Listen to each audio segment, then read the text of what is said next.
Inaugurato invece il nuovo teatro di Portogruaro, intitolato al pittore e compositore futurista Luigi Russolo.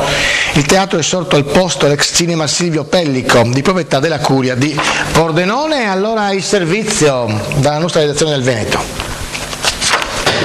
Eccoci qua, è fatta dunque, inaugurato il teatro comunale Russolo di Portogruaro, è sorto dunque questo teatro al posto del vecchio cinema Pellico.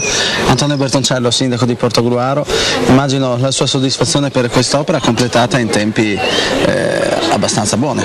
Ma diciamo che è emozionante questa sera vedere il teatro Russolo così come lo potete vedere voi e così come possono finalmente vederlo i nostri cittadini.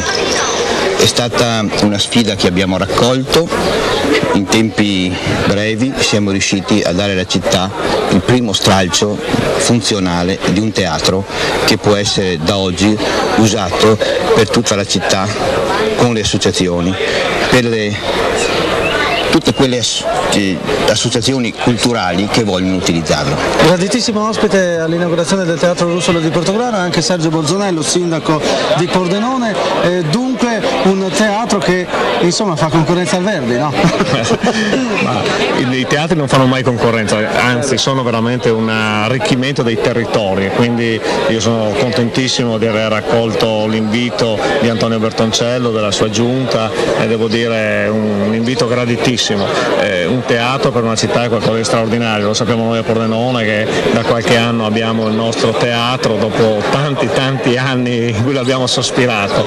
Un grande in bocca al lupo a questa città. Per che cosa si caratterizza questo teatro Luigi Russolo secondo lei?